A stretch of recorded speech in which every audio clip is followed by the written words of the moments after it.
오늘은 사단에게 속한 자들의 특징에 대해서 시편 2편 두 번째 시간입니다. 오늘 범위는 시편 2편 1절에서 3절까지 범위입니다. 지금 시편 2편에 대해서 어떤 구조로 만들어져 있는지 우리가 한번 봤으면 좋겠습니다. 먼저 시편 2편 1절에서 3절까지는 핵심 내용이 여호와와 그 기름 받은 자를 대적하며 이 대적한다는 거예요. 그래서 우주의 통치자와 메시아 그리고 남은 자손에게 도전하고 있는 이 땅의 권력자들과 거민들의 모습을 나타내고 있어요. 그리고 시편 2편 4절에서 6절까지는 이와 대조적으로 여호와께서 그들의 도전을 무시해버리고 메시아를 시온산의 왕으로 세우시는 모습을 나타내고 있어요.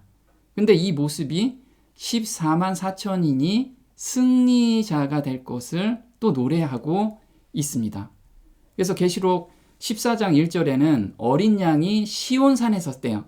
그럼 시편 2편 4절에도 무엇이라고 나오냐면 6절에 내가 나의 왕을 내 거룩한 산 시온에 세웠다. 이렇게 시온에 세우신 분이 누구냐 하면 어린 양이 시온산에 섰고, 그리고 또 누구와 함께 섰냐면 14만 4천인도 시온산에 함께 섰다라는 거예요. 그래서 14만 4천이 이미 승리자다라는 것을 결과를 우리한테 보여주고 있어요. 그래서 우리가 이 땅에 살면서 이 핍박과 환란이 오지만 결국은 너희들은 승리자야 라는 것을 우리한테 보여주고 있어요. 예수님이 승리하셨듯이 너희들도 승리할 수 있어. 이미 기록상에는 하나님은 전지전능하신 분인데 결과를 이미 우리한테 보여주고 있기 때문에 오늘의 그 고통을 감사함으로 받으면서 하루를 살라는 거예요. 세 번째 단락은 7절에서 9절입니다. 지금 세 단락별로 이게 구분이 돼 있어요. 그래서 7절에서 9절까지는 하나님의 아들이 세상을 이기고 합법적인 왕권을 소유하게 된 비밀을 알려주세요. 그 비밀이 뭐냐면 7절에 너는 내 아들이라 오늘 내가 너를 낳았도다. 그래서 예수님께서는 죄와 세상에서 온전히 승리하신 비결이 바로 이 비결이라는 거예요. 이걸 우리한테 알려주시려고 이 시편을 또 기록하신 거예요. 그래서 이 비밀은 매일 기도로 새롭게 태어나는 경험 가운데서 하나님의 뜻에 온전히 순종하는 삶에서 열방을 유업으로 받게 된다는 내용이에요. 그래서 우리가 죄와 세상을 온전히 이길 수 있는 것은 예수님께서 매 새벽마다 하나님의 존전 위에 올라가서 하나님을 만나는 그 기도를 우리도 경험하게 되면 매일의 삶 속에서 경험해야지만 이기는 삶을 살 수 있다는 거예요. 네 번째 단락은 10절에서 12절입니다. 이 네 번째 단락의 내용은 여호와의 기름 부은 자를 구주로 받아들이고 말씀에 순종하는 삶을 사는 자들에게는 왕이 되는 특권과 하나님과 영원히 함께 사는 축복을 누리게 된다는 거예요. 그래서 여기서 뭐라고 나오냐면 군왕들아 너희는 지혜를 얻으며 세상의 관원들아 교훈을 받을지어다. 그래서 우리한테 그 얘기를 하는 거죠. 지혜를 얻고 교훈을 한번 받아라. 그게 무엇이냐면 여호와를 경외함으로 섬기고 떨며 즐거워할지어다. 그래서 그 아들에게 입맞추라. 그래서 예수님을 내 구주로 섬기는 삶, 그 삶이 가장 복된 삶이라는 것을 우리한테 보여주고 있어요. 예수님이 이 땅에서 그렇게 사셨기 때문에. 그럼 시편 2편 1절에서 3절을 한번 구체적으로 보면요. 핵심 키워드는 이래요. 열방이 분노하며 세상의 군왕들이 서로 꾀하여 기름 받은 자를 대적하며 그 결박을 벗어버리자 하도다. 이런 내용이에요. 그러면 기름 받은 자를 대적하자 이 뜻인데 분노하며 라는 뜻은 뭐냐면 음모를 꾸미다.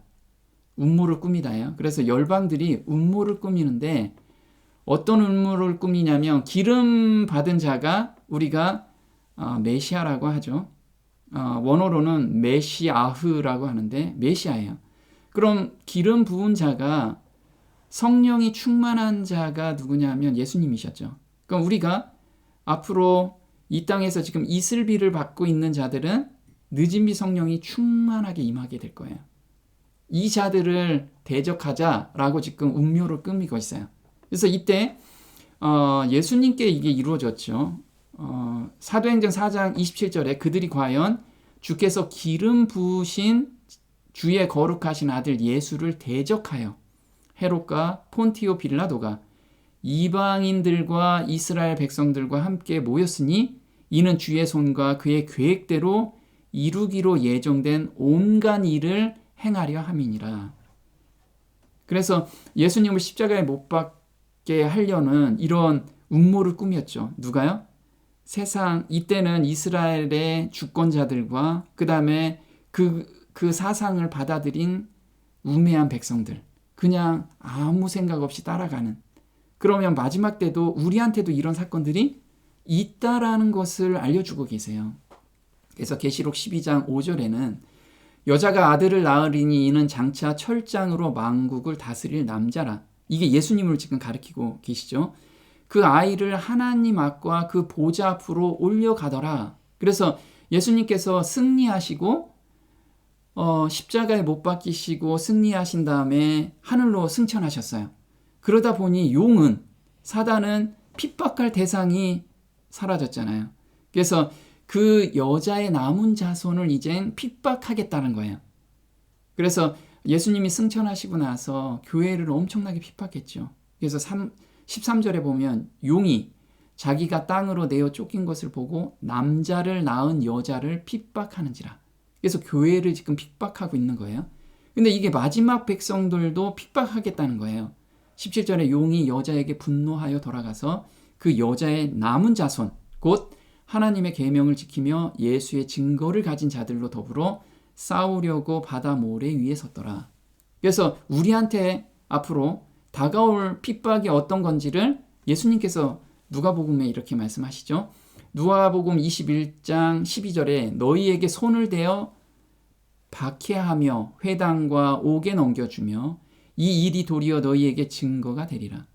심지어 부모와 형제와 친척과 벗이 너희를 넘겨주어 또 너희가 내 이름으로 말미암아 모든 사람에게 미움을 받을 것이다. 그래서 이때 핍박을 받은 사람들도 이런 핍박을 받았는데 우리한테 곧 다가올 환난 안에서 이런 핍박이 엄청나게 심할 거라는 것을 알려주고 있어요.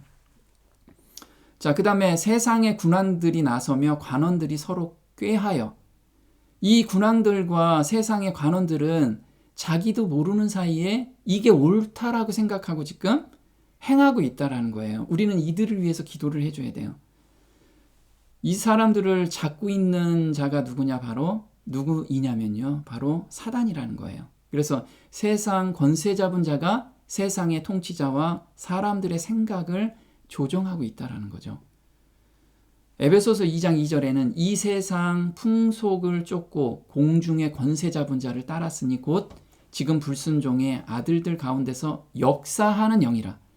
육체의 욕심을 따라 지내며 육체와 마음에 원하는 것을 하여 다른 이들과 같이 본질상 진노의 자녀이었더니. 그래서 본인들의 생각과 사상에서는 이게 옳은 거예요.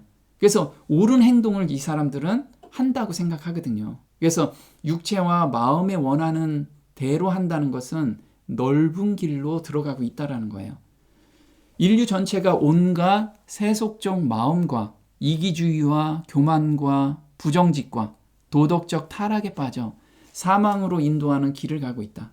각 사람이 자신의 의견과 노선에 따라 이기적인 마음이 지시하는 대로 무엇이나 할 여지가 있다.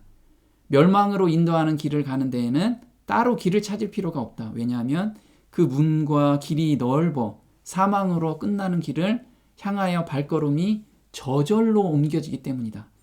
그래서 우리가 지금 이 삶에서 나는 너무 평안해요.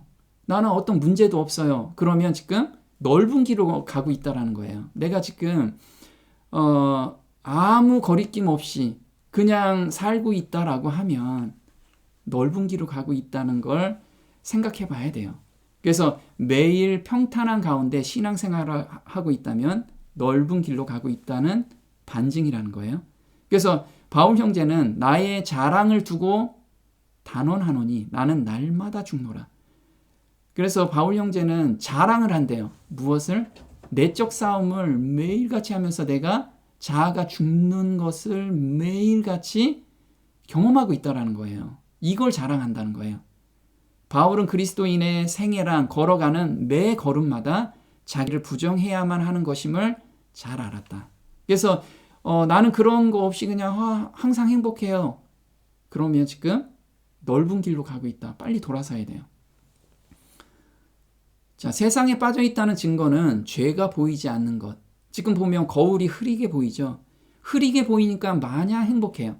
그냥 내 뜻대로 그냥 사는 그 모습이 별로 문제가 없다라는 거예요. 야고보서 1장 23절에 누구든지 도를 행하지 아니하면 그는 거울로 자기의 얼굴을 보는 사람과 같으니 제 자신을 보고 가서 그 모양이 어떠한 것을 곧 잃어버리거니와 자유하게 하는 온전한 율법을 들여다보고 있는 자는 듣고 잊어버리는 자가 아니요 실행하는 자니 이 사람이 그 행하는 일에 복을 받으리라. 지금 거울로 자기 얼굴을 보고 잃어버리는 자가 뭐냐면 말씀은 듣는데 행하지를 않아요. 순종하는 마음이 없이 말씀은 말씀, 삶은 따로 산다는 거예요. 그러니까 문제가 전혀 없어. 만약에 말씀을 내가 듣고 순종하려고 하면 그동안의 잿된 품성으로 형성된 그런 습관들이 항상 싸움을 하고 있다는 거예요. 이건 언제까지요? 우리가 정말 사도 바울 형제가 죽기 전까지 이 싸움을 계속했잖아요. 자, 하나님의 말씀에 순종하려고 하면 할수록 안 되는 자신을 보게 된다. 끊임없는 회개와 헌신 기도를 통하여 죄된 마음을 드리고 새 마음을 받고 싶은 갈망을 주는 원동력이라는 거예요.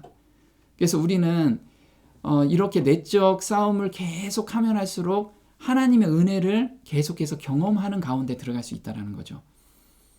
그래서 디모데전서 1장 15절에는 미쁘다 모든 사람이 받을 만한 이 말이요 그리스도 예수께서 죄인을 구원하시려고 세상에 임하셨다 하였도다.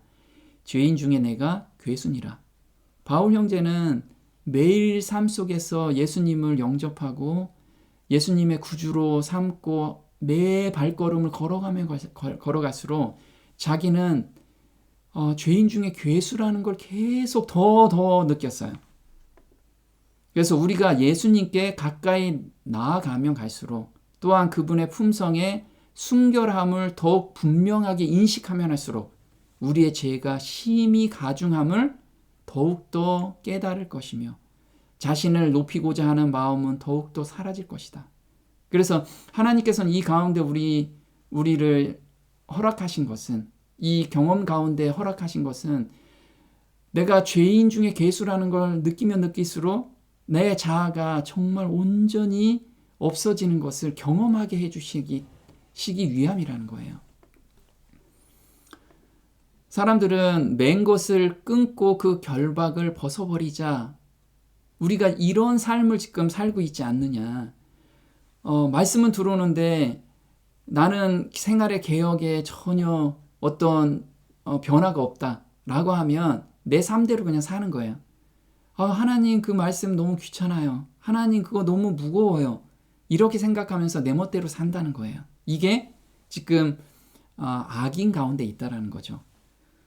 자, 시편 1편과 연관해서 생각해 보면 복 있는 사람과 반대로 삶을 살아보자 라는 뜻이에요, 이게. 그래서 하나님의 율법에서 벗어나 내 맘대로 자유롭게 한번 살아보자. 이게 악인이죠. 그래서 시편 1편 1절에 복 있는 사람은 악인의 꾀를 쫓지 아니하며 죄인의 길에 서지 아니하며 이렇게 나오는데 악인들은 어떤 생각이냐면 내가 악인의 꾀를 한번 쫓아보자. 죄인의 길에 서보자. 오만한 자의 자리에 앉자. 이걸 다짐하지 않아도 말씀을 멀리하면 우리는 자연스럽게 이 길을 걷고 있다라는 거예요. 그래서 성경을 읽지도 묵상하지도 말자. 그래서 우리가 스스로 성경을 공부하지 않는 사람은 다 악인의 자리에 지금 서 있고 그 길로 걸어가고 있다라는 것이죠. 그래서 우리는 매일 정말 성경을 읽고 묵상을 해야 돼요. 자, 결박에서 벗어나면 그럼 행복할까요? 하나님께서는 그게 행복한 길이면 네가 한번 가봐라. 정말 거기가 정말 힘든 길임을 하나님께서는 알려주시고 애타게 돌아오기만을 기다리고 계셔요. 전도서 2장에 보면 2장 22절에 사람이 해 아래서 수고하는 모든 수고와 마음에 애쓰는 것으로 소득이 무엇이랴? 일평생에 근심하며 수고하는 것이 슬픔뿐이라. 그 마음이 밤에도 쉬지 못하나니 이것도 헛되도다. 그래서 우리가 하나님의 결박을 벗어버리고 내 맘대로 한번 살아보면 그게 결국은 슬픔뿐임을 깨닫게 되고 밤에 온전히 쉼을 얻지 못한다는 거예요. 어떤 길은 사람의 보기에 바르나 필경은 사망의 길이니라. 웃을 때에도 마음에 슬픔이 있고 즐거움의 끝에도 근심이 있느니라. 그래서 우리가 정말 하나님이 주는 근심이 있고요. 그거는 죄를 정결케 해주시는 그런 근심이에요. 근데 세상이 주는 근심은 정말 뼈를 삭게 하는 근심이라는 거예요. 그 근심을 누구한테 드려요? 예수님께 드려야 돼요. 빨리 드리고 의지해야 된다는 거죠. 사람의 보기에 좋다라는 것은 사망의 길은 맹목적으로 혹은 무분별하게 들어가는 길이 아니다. 그렇죠? 우린 자수성가한 사람들, 세상에서 성공한 사람들은 자기의 논리에 맞춰서 자기 신념대로 삶을 살아요. 이게 옳다라고 생각하고 살거든요. 그 길은 적어도 그 상황에서는 합당하게 보인다는 확신을 가지고 선택된 것이다. 많은 사람은 하나님이 요구하시는 것을 자신이 임의로 변경해도 받아들여질 것이라고 스스로를 설득해 왔지만 그들은 다만 모든 것을 잃어버렸다는 것을 발견할 것이다. 그래서 하나님의 눈높이로 신앙생활을 해야 되는데 내 눈높이로 하나님을 맞춰요. 그래서 이 정도 하면은 될 거야. 이거는 우리가 신념 가운데 신앙생활을 하고 있다라는 거예요. 하나님 말씀에 순종하는 삶이 괴롭고 그럼 힘든 일인가? 이것도 한번 생각해 보자는 거예요. 하나님 정말 이거 순종하기 너무 힘들어요. 이 말씀은 너무 힘들어요. 그런데 이게 정말 괴로운 길이냐 이거죠. 우리가 경험 가운데서 알 수 있는 것이 그 힘듦에서 하나님을 발견하게 돼서 정말 세상이 줄 수 없는 기쁨을 맛보게 되잖아요. 잠언 3장 17절에 그 길은 즐거운 길이요 그 첩경은 다 평강이라.